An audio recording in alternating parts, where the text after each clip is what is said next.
Halo, saya Romo Gandhi. Kita ketemu lagi dalam cerita Mogan. Hari ini kita akan merenungi dari Injil Matius 1 ayat 1 sampai dengan 17. Inilah silsilah Yesus Kristus, anak Daud, anak Abraham. Abraham memperanak Ishak, Ishak memperanak Yakub, Yakub memperanak Yehuda dan saudara-saudaranya. Yehuda memperanak Peres dan Zerah dari Tamar.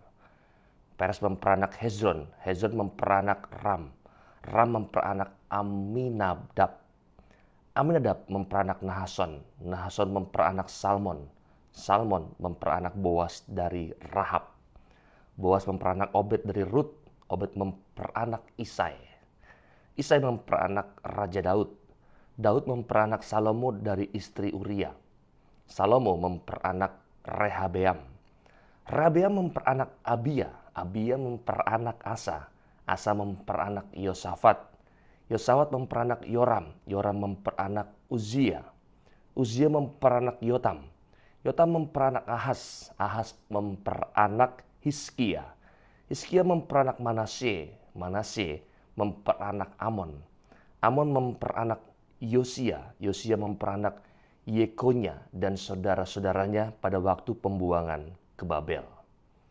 Sudah pembuangan ke Babel, Yekonya memperanak Sealtiel, Sealtiel memperanak Zerubabel, Zerubabel memperanak Abihud, Abihud memperanak Elyakim, Elyakim memperanak Azor, Azor memperanak Zadok, Zadok memperanak Akim, Akim memperanak Eliud, Eliud memperanak Eleazar, Eleazar memperanak Matan, Matan memperanak Yakub, Yakub memperanak Yusuf suami Maria yang melahirkan Yesus yang disebut Kristus.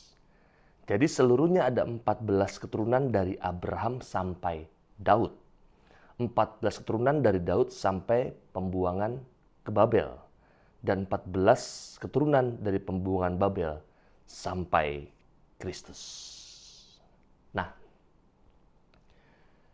teman-teman, membaca silsilah Yesus barangkali sudah menjadi hal yang biasa. Bahkan kita merasa kadang-kadang dalam sudut tertentu merasa bosan. Walaupun kalau ditanya lagi kembali, apakah tahu tentang silsilah Yesus secara pasti dan hafal? Jangan-jangan kita tidak pernah tahu dan hafal juga. Jadi bahkan merupakan pelajaran yang juga kita terima waktu SD atau sebelum dibaptis. Dalam Injil Lukas, silsilah Yesus dimulai dari informasi tentang dirinya sebagai anak Yusuf sampai pada anak Allah. Dan dalam bacaan Injil hari ini, Injil Matius hari ini, silsilah dimulai dari Abraham sampai pada Yusuf. Secara ringkas sebetulnya dapat diambil kesimpulan bahwa di sini Lukas dan Matius ingin menekankan sisi kemanusiaan Yesus sekaligus juga sisi keilahiannya. Yesus sungguh-sungguh manusia dan sungguh-sungguh Allah. Dan perbedaannya terlihat dari sisi urutan silsilah itu. Lukas memulai silsilah dari bawah, yakni dari Yusuf sebagai anak ayah Yesus. Sedangkan Matius itu memulainya dari atas, yakni dari Abraham, orang yang terberkati pilihan Allah. Matius itu mengajak kita untuk melihat apa? Melihat silsilah Yesus sebagai pemenuhan berkat Allah kepada Abraham. Maka nama-nama yang tertera dalam silsilah itu menjadi bukti bahwa kasih Allah nyata dalam hidup mereka masing-masing. Karena leluhurnya orang yang diberkati, Yesus juga diberkati. Yesus juga terberkati. Berkat yang diterima Yesus bisa ditelusuri dalam silsilah yang diawali oleh sosok Bapa Abraham. Nah, Matius juga menulis silsilah ini untuk menjelaskan siapa Yesus atau identitas Yesus kepada orang-orang Yahudi. Tentu bangsa Yahudi tidak akan pernah melupakan Abraham, Ishak bahkan juga Yakub sebagai leluhurnya mereka. Oleh Matius, Yesus dihubungkan dengan bapak-bapak bangsa Yahudi agar orang Yahudi mengenal identitas dirinya. Yesus sungguh orang Yahudi. Ini adalah cara pastoral yang ditempuh Matius untuk mewartakan siapa Yesus. Teman-teman, kemampuan Matius untuk mewartakan Yesus secara demikian itu merupakan buah dari pengenalannya akan Yesus. Jadi pengenalan Yesus akan Yesus secara pribadi itu menghasilkan buah. Dan itu buah-buah roh yang baik, bukan malah sebaliknya. Matius memahami situasi orang Yahudi dan menggunakan cara berpikir mereka dalam karya pastoralnya. Apa yang dilakukan Matius dapat menjadi bahan renungan bagi hidup kita. Kita yang hidup pada zaman sekarang itu memiliki tugas untuk mewartakan Yesus dan ajaran-ajarannya dengan cara-cara zaman sekarang. Jangan menjadi orang-orang yang statis. Kita harus mampu hidup secara fleksibel. Dan gereja juga dari generasi ke generasi dituntut untuk mampu mengubah diri agar hidup sejalan dengan perkembangan zaman.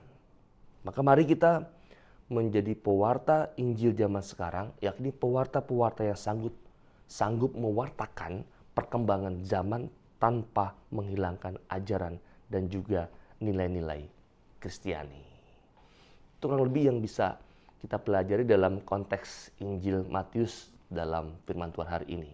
Maka dari pengalaman sisilah Yesus juga saya teringat dengan sebuah istilah Latin yang mengatakan curriculum vitae, yang artinya adalah riwayat hidup. Dan inilah juga yang sebetulnya ditampilkan dalam sisilah Yesus hari ini dan juga pada bacaan malam Natal. Sebuah silsilah yang merunut garis keturunan Yesus melalui garis Yusuf sebagaimana kebiasaan Yahudi ketika itu. Matius 1 ayat 16. Walaupun Yusuf bukanlah ayah Yesus secara biologis, ia tetap merupakan ayah Yesus secara hukum. Karena Allah sudah berjanji bahwa Mesias akan menjadi keturunan Abraham.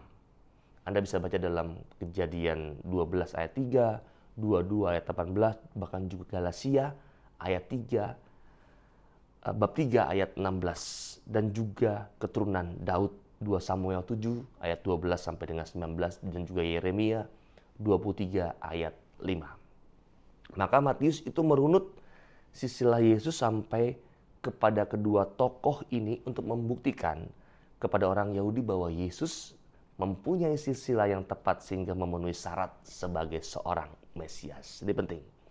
Maka lebih lanjut ada beberapa hal yang bisa kita petik dan kita pelajari dari silsilah Yesus ini. Antara lain ada 3 hal. Yang pertama adalah diurapi.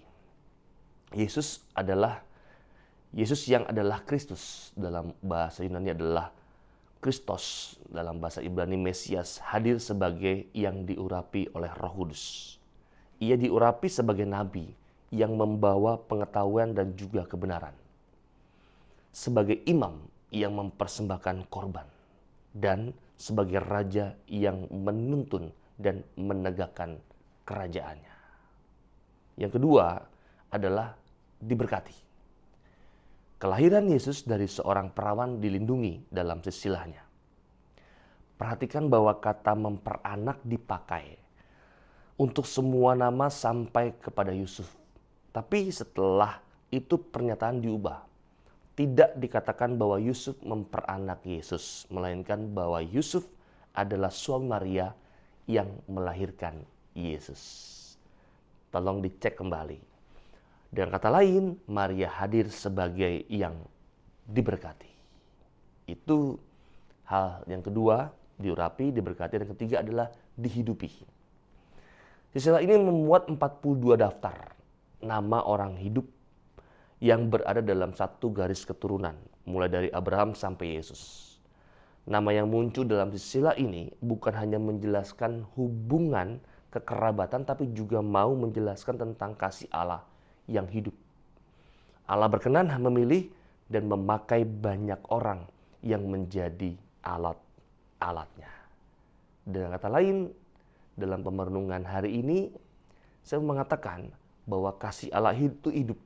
Tidak terbatas, besar, dan lebar, bahkan menerobos setiap sekat dan pekat dunia ini. Maka itu yang pertama, mari belajar untuk sanggup dalam konteks kita sekarang ini menjadi pewarta yang memanfaatkan perkembangan zaman tanpa menghilangkan ajaran dan nilai-nilai Kristiani. Dan yang kedua, kita bisa belajar bahwa dalam sisilah Yesus hari ini kita bisa melihat ada 3 pembelajaran, bahwa Yesus yang diurapi, Maria yang diberkati, dan juga Allah yang menghidupi itu semua dalam kerangka Allah yang cinta kepada kita. Maka teman-teman terkasih, selamat berakhir pekan, selamat